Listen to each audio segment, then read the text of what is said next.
नमस्कार दोस्तों, break exam में आप सभी का स्वागत है। आज के वीडियो में हम देखेंगे 16वां वित्त आयोग, यानी कि अभी हाल ही में 16वां वित्त आयोग चर्चा में रहा है। आइए देख लेते हैं आखिर क्यों चर्चा में रहा है। उसके बाद हम वीडियो के लास्ट में 10 MCQ क्वेश्चन देखेंगे जो आपके आने वाले परीक्षाओं के दृष्टिकोण से बहुत ही ज़्यादा इम्पॉर्टेंट होंगे। ये MCQ क्वेश्चन आपको 16वें वित्त आयोग से ही संबंधित रहेंगे। तो चलिए शुरू करते हैं वीडियो। तो पहले तो देख लेते हैं कि इसकी घोषणा कब हुई थी 16वें वित्त आयोग की। तो 31 दिसंबर 2023 की इसको घोषणा की गई थी और इसकी अवधि कब कब है तो 1 अप्रैल 2026 से 31 मार्च 2031 तक इसकी अवधि निश्चित की गई है। आखिर क्यों चर्चा में है तो 16वां वित्त आयोग इसलिए चर्चा में है क्योंकि श्री टी रविशंकर जो कि RBI के डिप्टी गवर्नर थे को अंशकालिक सदस्य नियुक्त किया गया है। इसीलिए यह चर्चा का बिंदु बना हुआ है 16वां वित्त आयोग। इनको अंशकालिक सदस्य नियुक्त किया गया है, याद रखिएगा अंशकालिक। जो पूर्व सदस्य श्री अजय नारायण झा के स्थान पर आएंगे, यानी कि इन्होंने इस्तीफा दे दिया है, इन्हीं के स्थान पर ये अपनी सदस्यता ग्रहण करेंगे। ये है देखिए श्री टी रविशंकर। आइए आगे देख लेते हैं क्या है आखिर वित्त आयोग। तो वित्त आयोग सबसे पहले तो एक संवैधानिक निकाय है। संविधान के 280 अनुच्छेद के अंतर्गत यह काम करता है। इसके कार्य क्या है तो केंद्र और राज्यों के मध्य करों का वितरण करने की पहली सिफारिश करता है। स्थानीय निकायों की वित्तीय आवश्यकताओं का आकलन करने का भी यह एक काम करता है। इसके अलावा कार्य आदेश देख लेते हैं, इसके क्या है टर्म ऑफ रेफरेंस।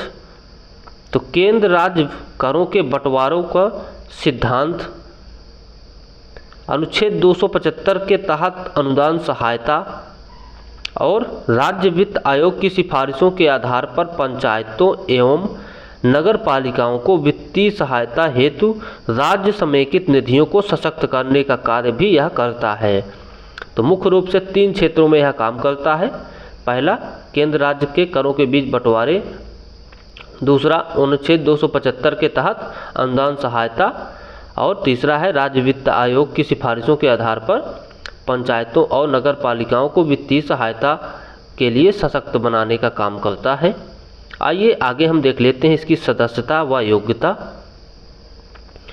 तो वित्त आयोग 1951 के अनुसार इसकी योग्यताएं क्या निर्धारित की गई हैं तो न्यायिक या उच्च न्यायालय का अनुभव प्राप्त हो, वित्त अर्थशास्त्र प्रशासन में विशेषज्ञता हो, सरकारी वित्त व लेखा का इसको ज्ञान हो। जो इसके सदस्य होते हैं उनको इन सभी क्षेत्रों का अनुभव होना चाहिए, कम से कम एक क्षेत्र का तो अनुभव होना ही चाहिए।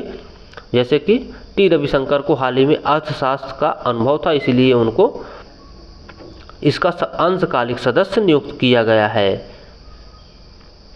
चलिए आगे देख लेते हैं अयोग्यता कौन कौन है इसकी, कि कौन कौन से व्यक्ति इसके सदस्य नहीं बन सकते। मानसिक अस्वस्थता हो,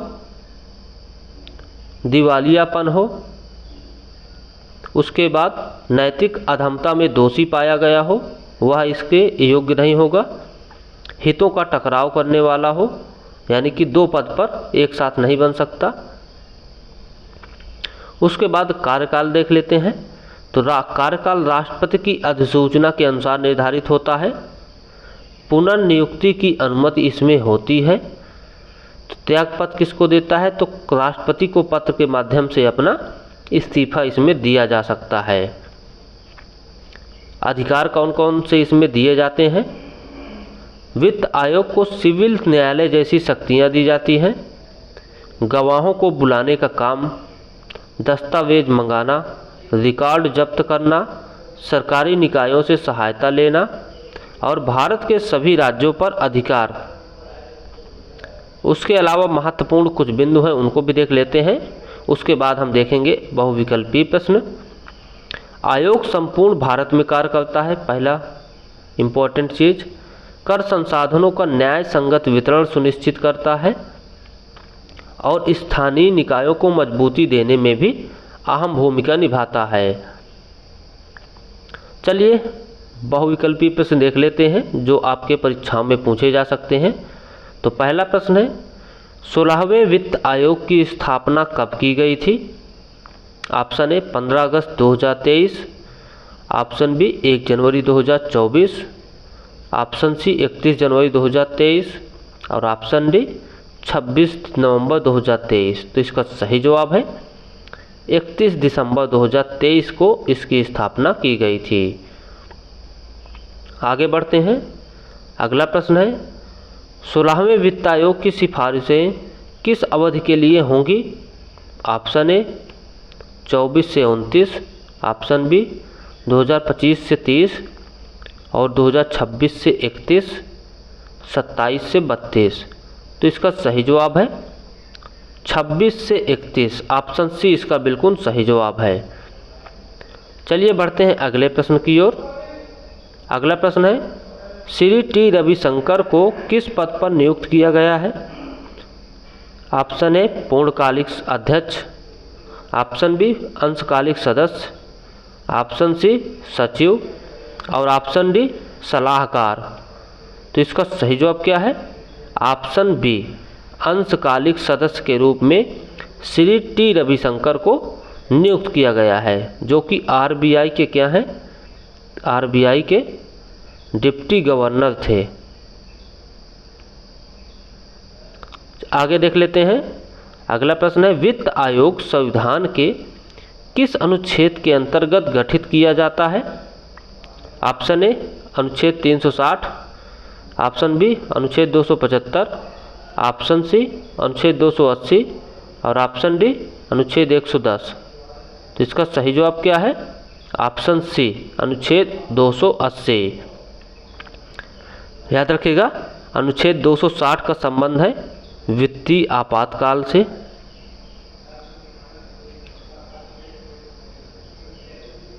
वित्तीय आपातकाल।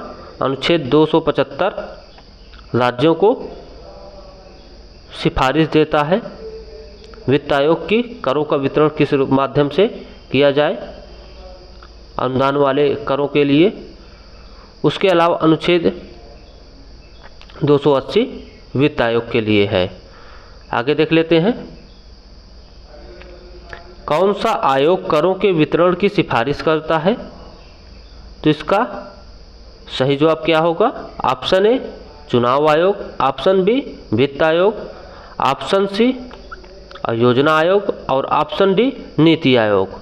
ऑप्शन बी इसका बिल्कुल सही जवाब होगा। वित्त आयोग करों की सिफारिश करता है, याद रखिएगा, वित्त आयोग। आगे बढ़ते हैं। अगला प्रश्न है, निम्नलिखित में से कौन सी शक्ति वित्त आयोग को प्राप्त होती है? ऑप्शन ए अध्यादेश जारी करना, ऑप्शन बी सिविल कोड जैसी शक्तियाँ, ऑप्शन सी कानून बनाना, ऑप्शन डी बजट पास करना। तो इसका सही जवाब है सिविल कोड जैसी शक्तियाँ वित्त आयोग को प्राप्त होती हैं, ऑप्शन बी। अगला प्रश्न है, निम्न में से कौन सा अयोग्यता का कारण है? ऑप्शन ए पूर्व सांसद होना, ऑप्शन बी प्रशासनिक अनुभव होना, ऑप्शन सी मानसिक रूप से अस्वस्थ होना, ऑप्शन डी आर्थिक विशेषज्ञता होना। तो इसका सही जवाब है ऑप्शन सी मानसिक रूप से अस्वस्थ होना इसका अयोग्यता का मुख्य कारण है। चलिए बढ़ते हैं अगले प्रश्न की ओर।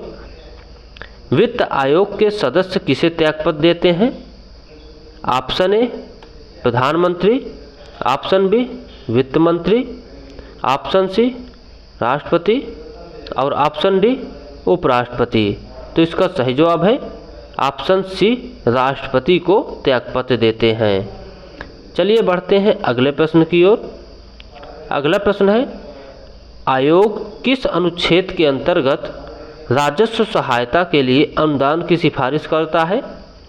तो ऑप्शन ए 110 अनुच्छेद 110, ऑप्शन बी अनुच्छेद 275, और ऑप्शन सी अनुच्छेद 312 और ऑप्शन डी अनुच्छेद 266। तो याद रखिएगा ऑप्शन बी इसका बिल्कुल सही जवाब है, अनुच्छेद 275। याद रखिएगा अनुच्छेद 312 ये यूपीएससी के लिए है, संघ लोक सेवाओं के लिए। अनुच्छेद 266 ये है संचित निधि के लिए, संचित निधि। चलिए बढ़ते हैं अगले प्रश्न की ओर, जो हमारा अंतिम प्रश्न होगा। अगला प्रश्न है 16वें वित्त आयोग द्वारा पंचायती राज संस्थाओं को सहायता हेतु किनकी सिफारिशों पर विचार किया जाएगा? Option A NITI Aayog, option B केंद्र सरकार और ऑप्शन सी राज्य वित्त आयोग, ऑप्शन डी सुप्रीम कोर्ट। तो इसका सही जवाब है राज्य वित्त आयोग की सिफारिशों पर विचार किया जाएगा। तो चलिए दोस्तों आज के वीडियो में बस इतना ही। थैंक यू, मिलते हैं फिर से नए वीडियो में। बाय।